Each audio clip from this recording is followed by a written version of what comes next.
Welcome to Kicking It with Texas Chancla. I'm attorney Jesse Hernandez, the Texas Chancla, and today I am kicking it with my good friend Joseph Anthony, aka the Slime King of San Antonio. I knew you were going to say that. How are you doing, Joseph? I'm good. How are you? Why do I call you the Slime King of San Antonio? Because I made slime in San Antonio, probably. Because you are the legend of slime making in San Antonio. Thank you. So I love to start these out by asking, who are you? Well, I am a content creator for sure, and I am also the social media manager for the Texas Chancla. I've heard of that guy. He's kind of smelly, is what I've heard. I heard he's pretty dope. I don't know. I think you probably heard better than I did. So you're a content creator. What kind of content do you create? So I create content both for the Texas Chancla, so we do our legal content, and then I also just kind of do whatever I feel like on TikTok. I'm not really into YouTube anymore. That's where I started, but I'm just kind of taking a step back right now and just doing what I want to do, basically. Okay. So from what I've learned on the internet by researching you, I have learned that you are really huge on YouTube in the slime community, and that you have been really huge for a very long period of time. How did you get started doing slime and YouTube? So it was different for me. So I made slime in like 2015 probably, just because I saw it on Pinterest, honestly. And I didn't see any slime videos at the time, and I fell in love with it, just making like random slimes. I was literally in my grandma's house. I lived with my grandma at the time, and I grabbed her detergent and some glue, and she got so mad at me because I made slimes with her detergent. But that's how it started, honestly. I fell in love with it. I saw that there was a void in the market, and I started making slime videos. There was probably like one, and so I started doing like random stuff with slime, like, you know, making candy slime, like just really random stuff, and it worked. So your slime, like your whole slime empire is self-taught? Yeah, everything. Everything from the video production, audio, because sometimes I would do like voiceovers and things like that. I started, so if we can backtrack, I started... No, we can't. We're going to not go back.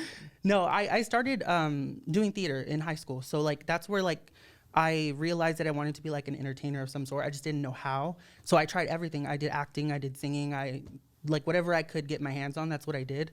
I even moved to LA when I graduated high school after Louisiana? my first job. No, Los Angeles. Oh, Los Angeles, Yeah, not LA. no. So I did that. I didn't last but a couple months there. It was super, super hard. I failed. But when I got back home, it lit a fire under my ass, honestly, like if I can say that. Because I saw that there was not going to be opportunities for me. I'm not Brad Pitt. I don't look like Justin Bieber. So it was harder for me in LA. So when I came back home, I decided that I wanted to create my own opportunity, and I started YouTube. Well, let's talk about, since you backtrack, I'm going to backtrack. Mm-hmm. Let's talk about moving to LA, because like that's a big leap, going from San Antonio, which is a big city, but it really feels like a small town. Especially at the time. How old were you at the time? I was 22. So at 22 years old, you're like, hey, throwing everything in my bag, moving to LA. Yeah.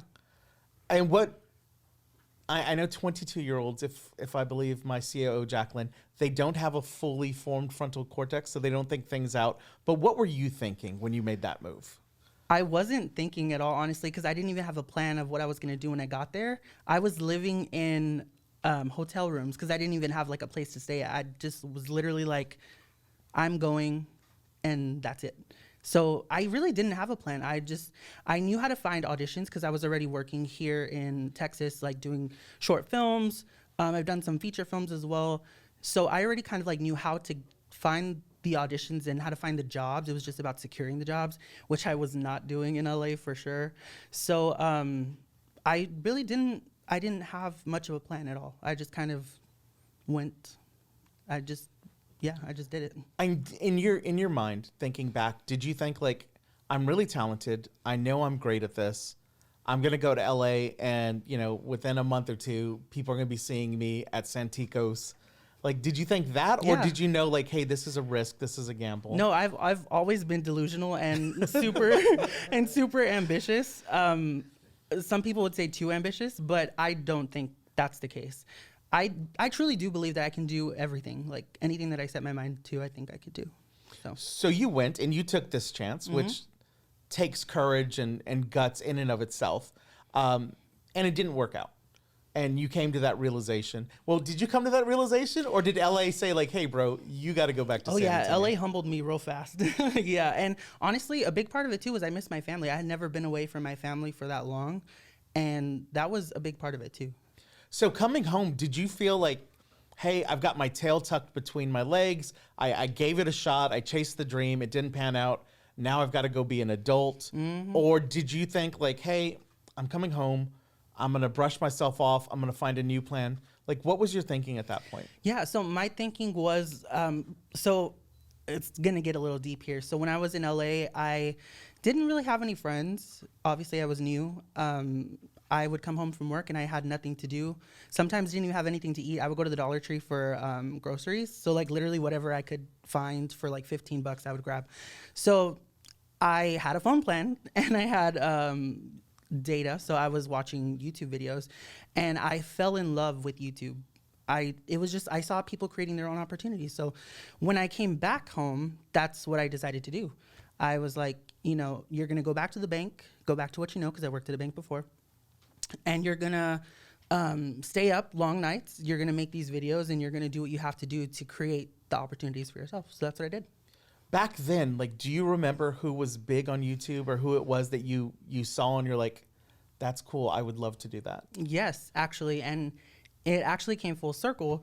So my friend, well, we became friends, but Karina Garcia, she was a huge DIY, she is a huge DIY YouTuber. She had like one of the only slime videos. Remember I was telling you there was really only just a couple on YouTube, and I fell in love with her content. I just was in love with the DIY aspect of everything. It was super cool and colorful, and that's kind of like my personality, I feel like. So I fell in love with that space, the DIY community, and we connected and we became friends. She invited me to her tour. She did a tour in Texas. Oh, wow. Yeah, I was on stage with her. Craziness after that, and it was just so much fun. It's crazy how it came full circle like that. She was like my only friend in LA, and I didn't even know her. And that's crazy. I come back home, start my YouTube channel, it blows up, and I become her friend. Like actually her friend in real life. That is amazing. So when you say she was your friend in LA, you mean because you spent so much time watching her on your phone, not like y'all were hanging out at the parties? No, we weren't hanging out. I felt like she was my friend because she was there anytime I needed her. Anytime I wanted to watch something, she was there. It's almost like you manifested that friendship. Yeah. I like that. I'm a big believer in manifestation for those of you at home. Mm-hmm. So you come home and you're like, hey, I'm down, but I'm not out. I'm going to give something else a shot. Got an adult job back at the bank. Yep. And you start making these YouTube videos. Was slime your first thing, or did you try and do something else first? No, so actually when I started my YouTube channel, I wanted it to be a cooking channel. Oh, nice. So, yeah. So my first video was Valentine's Day treats. Valentine's Day is my favorite holiday. It's always been.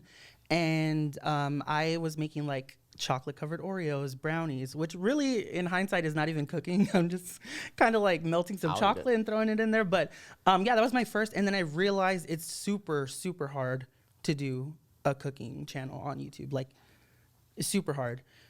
So that's when I went back to slime and I was like, you know what? I'm going to make a slime video. So my second video actually was a slime video.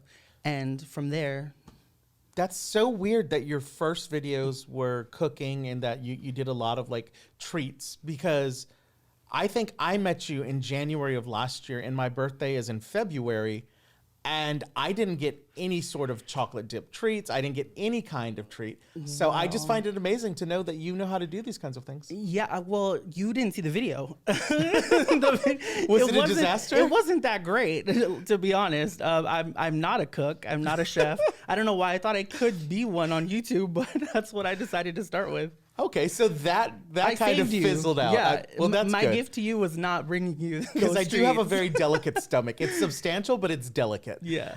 So You're you welcome. went from edible to non-edible. Yes. And tell us about that journey, because now I legitimately say you are a YouTube star. You have done the things that YouTube Thank stars you. have done. So there is no doubt that you were a star. But obviously you didn't start out and suddenly, you're Joseph the Slime King. You're just another dude on YouTube. Tell us about that journey, how you go from video one to being flown out by companies. Yeah. So my YouTube journey was intense. I mean, you know how intense I could get about this stuff. It was like that from the very beginning. I was working a full-time job at the bank, and then I would go home and prepare videos weekly, 3 videos a week on YouTube for a whole year before my channel blew up. It took me an entire year, literally. So doing 3 videos a week, every week for a year. I mean, I may have missed, But basically. but yeah, three videos a week, every week for an entire year. That's like the equivalent of being in a band and doing 3 shows a weekend and no one's there, right? Yeah. No one's tuning in, no one's buying your merch. Well, that's the thing about YouTube. I feel like because I am very delusional, that is kind of like what you have to be in this industry or to be a YouTuber. You have to envision that there's an audience already when there isn't one. You know what I mean? You have to already have that mindset, because people aren't going to want to watch you if you're timid or if you're, and it's, of course, it comes with time. Your first video is gonna suck. I'm pretty sure everybody's first video sucked except for yours, so I did yours. Thank you. Actually, I did mine. I did my Taylor Swift crying in the shower, and it did suck. It was funny. It was funny though. Thank you. I just wanted to hear that. I just tweaked some things, but it was funny. But yeah, so it literally took me an entire year. The video that blew up on my channel was I turned Play-Doh into slime, and Was that the edible Play-Doh? no, it was. That's a different video. Yeah, but you did do edible Play-Doh. Yes. Okay. This one was literally me taking slime. I mean, me taking Play-Doh and like turning it into slime, and it blew up because Play-Doh was pretty much accessible. It still is accessible to everybody. It's cheap. It's like 50 cents at Walmart, and they could turn it into something that they've been wanting, that they've been seeing all over YouTube. So that video blew up for me, and from there on, each video was like 100,000 views, and then it went up to more than that. So that's really my journey there. So when you're doing that and that's happening to you, and you said that took like a year before An that entire happened. year, literally. So what are you hearing from like your friends and your family like during that year? Like, are they like, "Hey, Joseph, you can do it. You're doing great." What is it that Jackie says? "You're doing great, honey." Are they saying that, or are they like, "Bro, like, give it up, like, just." Like I said, I tried a lot of things before, so my family was kind of used to the way that my delusion works. I lived with my grandma, like I mentioned, when I started my YouTube channel, and I would film. I would even have them in the video sometimes, like just for fun. Everybody was really supportive because they had no choice. I wasn't gonna stop. And sometimes my grandma would be, blasting the TV in the living room, and I'm like, I'm filming, so I'd have to pay her Quiet to on leave. the set, Grandma. I literally had to pay her, like, go to the bingo. Here's $20.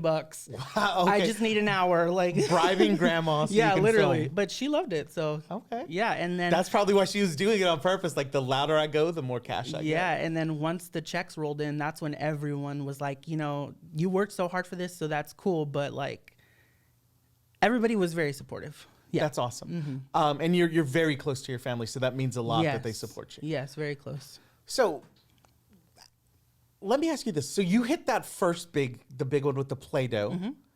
Was it immediately like, okay, everything after that was a hit, or you hit that and you're expecting everything to be great and it just kind of drops back down for a little bit with little spikes? Yeah, definitely everything was not a hit on my channel after that video. It's normal. You have a video that hits 1 million views, and then you have one that hits like a couple thousand. It's normal that you have a video that hits 1 million views. It's how it happens. Normal. I'm just saying, like, there's peaks and valleys for sure. But the reason that I was able to capture the audience, I think, is because I posted so frequently. So they knew, like, that. they can tune in on a consistent basis and there's going to be new content. Yeah, I actually had it on my channel banner. So you saw a picture of me and it said like new video every Monday, Tuesday, and Friday or something like that. Monday, Thursday, and Friday, I think was my schedule. That's awesome.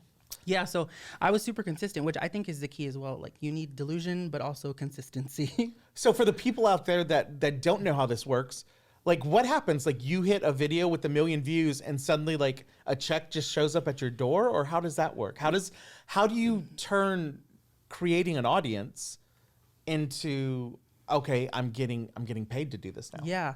So to be monetized on YouTube, you have to have certain requirements. It's different now. I'm not exactly sure how it is now, but back then, YouTube sent you like a little notification when you were able to be monetized. And so as soon as I'm still waiting on that notification. YouTube, we're gonna if you get wanna there. hit me up. We're gonna get there. But yeah, they let you know whenever you're gonna be able to be monetized. You have to meet certain requirements. Thankfully, I was monetized before the video went viral, so I was able to capitalize on that. But some people, you know, they hit a viral video and that's their ticket to be monetized, which is really cool. And everybody gets paid differently. It's a CPM, cost per milli. Everybody's is different depending on like the video content and things like that. So it's per 1,000 views that you get paid. Okay. If your video is monetizable, if they can put ads on it, of course, because YouTube wants a cut. Okay. And so in the slime space, is that the only way that you're making money? How else can you make money? How else were you making money as a YouTuber? So I was getting a lot of comments when I made my slime videos. People wanted me to mail them the slime that I made for this video, and they were willing to pay for it.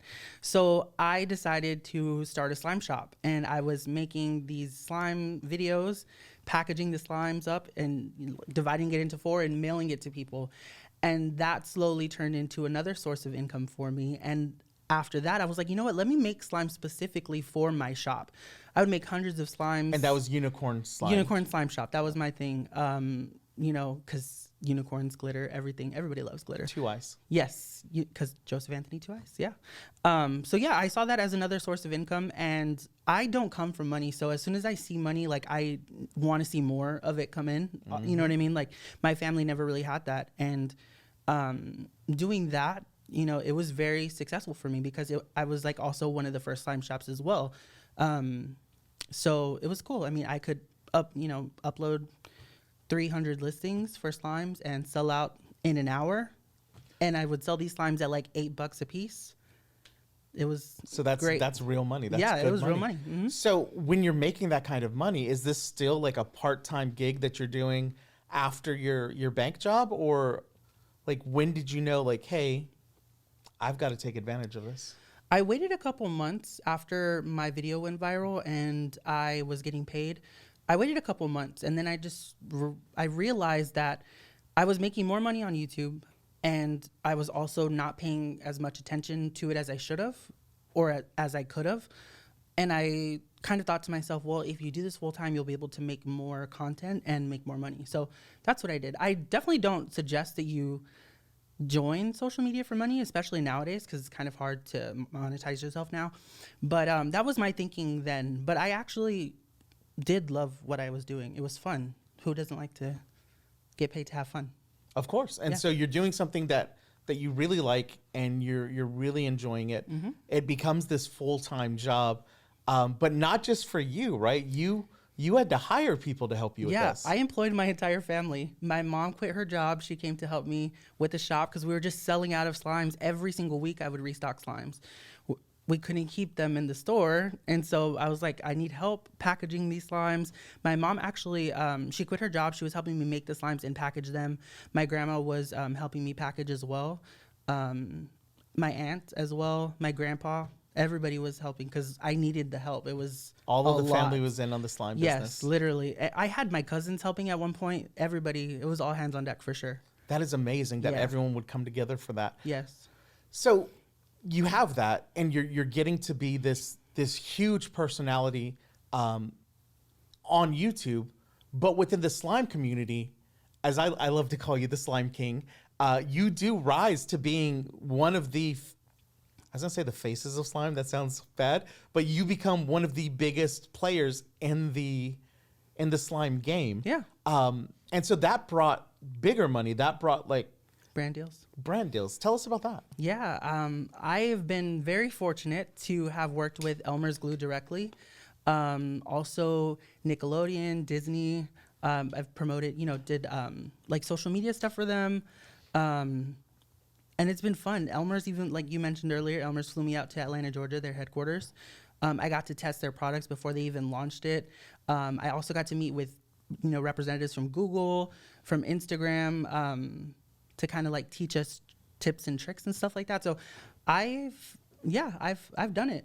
It was nice. That's absolutely amazing. Like that's every creator's dream, Yes. is to like, I'm going to be so big that my videos are going to make money. And then I'm going to be so big that I sell merch. And then I'm going to be so big that brands come calling. You had all of that. Yeah. So clearly it was nothing but roses and champagne and the best life ever, right? Well, not necessarily. I mean, it was great. It was great in like money aspect, but I really did like neglect my health and like my relationships, like with friends. I didn't really have time for my friends as much as I should have. Because this is like a full-time, 24 hours a day. Yeah. Yeah. Most people don't realize that. Like when you say full time, it's full time. I've missed some of my family's birthday parties because I needed to upload a video. It was like a Friday, so that's my day to upload. I didn't have a really good work-life balance at that point. Because you're producing all of this content, editing all of this content, doing all of that by yourself. Yeah, yeah. I didn't even know you could hire people to do that. Honestly, I didn't know that.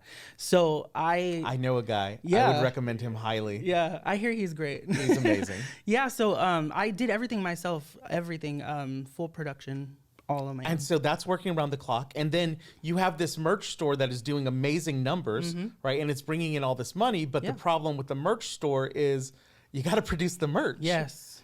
And then you're producing merch, and obviously some of it, I'm assuming, I don't know, but I'm assuming some of it is just like, boom, as soon as you post it, it's out the door. Yeah. Other stuff is like, oh, I thought that would sell better. And so you're having to keep up with like inventory, I guess, right? So you started this to be a celebrity, and now you're like a store owner, a business owner. Yeah, and I did not intend to do that. I just saw it as another source of income, and I was like, okay, we're going to roll with it and just kind of do it as we go. I hated having a slime shop. Like, just being the owner of it, like, I'm sure you can relate. Being an owner of any business, it's stressful. And if you're not, like, going into it with that mindset of being a business owner, it's a lot. Well, because it's not the fun part. It's not. Yeah, producing, creating, that's the fun part. I mean, there are people, and I think every type of person is different. There's people who love numbers and they love dealing with numbers. There's people who love seeing problems and solving problems. And then there's creatives like you, where like you love creating something that people love. You love thinking of ideas. And so those are different people. Someone to do the accounting, someone to do the inventory, someone to do the manufacturing. And then you, who's just like, I want to create and share with the world and make people happy and be happy. Yeah. You have to kind of do it all. And you start running out of time to do that part. And so these days, while you're still busy making a lot of content, you're not really doing it as much for yourself. No. Why is that? I realized that I was, at some point, I had fallen out of love with it. Not the content creation, but the content that I was producing. I felt like I was in a box and I couldn't get out of that box. I tried doing other types of content and it just wasn't hitting. Everybody wanted to see slime, which I understand. I mean, that was my thing. 'Cause you built this slime audience. Yeah, and literally every video was slime because it was hitting. That's what I was doing. So I fell out of love with it, especially because of the audience. The audience size for me was a lot of younger kids, obviously, and I was just not really myself. I mean, I don't really curse a lot, but I really censored myself. I don't. I really censored myself a lot on my social media platforms, and I hated that. If I'm mad one day, I want to be able to say that I'm mad, but I had to put on this like persona that I was happy all the time, which I am a pretty happy person. I think you know that. But sometimes, I'm mad or sometimes I'm sad. And I just felt like I couldn't be myself anymore. So I just really took a step back and I said, you know what? I'm going to find a way to do this, what I'm doing, but for somebody else. And then the Texas Chancla came into my life. It wasn't the Texas Chancla back then. It wasn't. It was just Jesse. Yeah, just called Who Jesse. was amazing, by the way. And so I completely get that because I get how you could get burned out on doing something and kind of feeling like people are pigeonholing you. Yeah. Because your original intent, your original aspirations wasn't like, hey, I do slime and I want to share it. It was something you found that was a niche. Yeah. And the same thing with YouTube is like you found a niche and you became amazing at it. But you didn't go to LA to do slime. You didn't go to LA to do YouTube. You went because you have these acting chops, these singing chops that you wanted to expand on.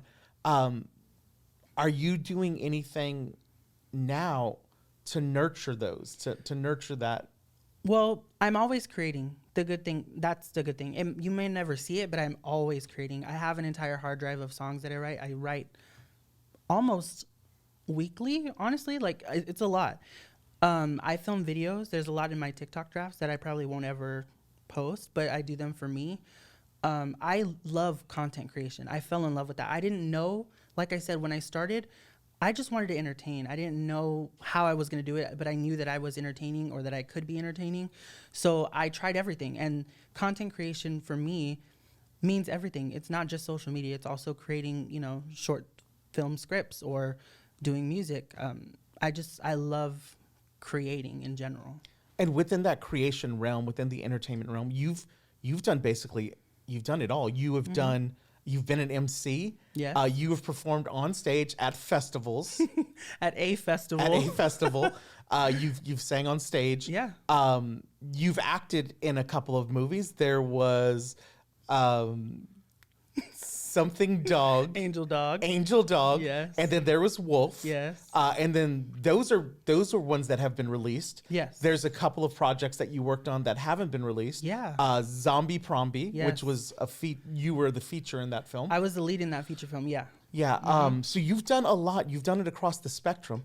Going forward, as you look, and you're still a very young man, but going forward, where do you think Joseph goes, like in the next 5 years with this creation? I don't know yet, honestly, because I love what I'm doing now. I love being able to produce content that I normally wouldn't ever produce for myself. I think that's so cool. And the fact that I can go home and produce content for myself and not be able to release it, and still I have a source of income. I'm doing everything for me now. You know what I mean? It's great in that sense, because I don't have to do anything really if I don't want to, Yeah. As far as like my personal socials. But I'm always creating all the time, and I don't think I'll ever stop. Do you think you'll ever, get to a point where a lot of those recordings that you have, you'll drop like a mixtape, or you'll release some of those videos? I almost did it the other day on SoundCloud. I was like, I record a lot myself. So there's probably like background noises and things like that. I was like, you know what? Just upload it. Who cares? Nobody's going to listen to it anyways. It doesn't matter. But yeah, eventually I'm sure some things will come out, because there are some times when I'm like, you know what? Yeah, I want to put a song on iTunes or something like that. And do you ever see there's so many people that are, especially like when I'm thinking like TikTok, there's so many talented artists, and they go on there and they sing, or they drop something, and suddenly it's the biggest thing. Not just like sounds, on TikTok, but suddenly you're hearing out of the radio. I'm thinking of like Jax, and I know Jax was already on like a reality show before, but do you ever think about like, hey, that could be me? I could just go on there, start singing, and someone's going to notice me, and I'm going to be back in LA. Sometimes I do think about that, but then I remember, because I've already been through it. I remember, like, if you do this and it blows up, you have to do that over and over and over again if you want to keep that relevancy. You know what I mean? I have a different mindset now because I've been through it. Because you've been at the top of, Yes. of the game, and Thank you, by the way. you absolutely have. I mean, I know that I saw some websites today that said he was the 18th best YouTuber in San Antonio. Joseph Anthony is always number one in my heart. There's only 19 of us. Or no, it wasn't the 18th best YouTuber in San Antonio. It was the 18th best slime YouTuber, which I dispute because he is clearly the king of slime on YouTube. Thank you. The slime king of San Antonio is what I love to call him. Okay, Joseph, thank you so much for your time today. Thank you. Thank you for chatting with me. I really appreciate you being here. I love getting to work with you on a daily basis because you are truly one of the most creative people I've ever met. But more so than that, and I think this is critical that people understand this, it's not just about being talented or creative, because you look at Joseph and all the success that he's had, and he's self-taught. Like he learned it. He learned how to make YouTubes, how to make videos, how to edit, how to do all of that by watching YouTube. Yeah, it's not like he literally. comes from this long line of content creators. He taught himself how to do that. He taught himself how to make slime. He put those two things together, self-taught slime, self-taught videos, and became one of the best in the world at it. Literally making so much money that if you look him up online, it says that he's worth between $1 and $5 million.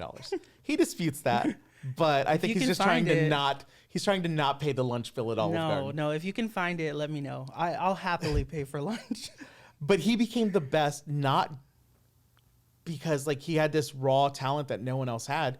It's because Joseph shows up every day and he puts in the work. And he makes me put in the work, and everyone around him he makes put in the work. And that's how he became the best at what he does.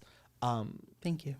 And there is no doubt in my mind that Joseph is the absolute best at anything he wants to do. So thank you so much, Joseph. Thank you. This is awesome.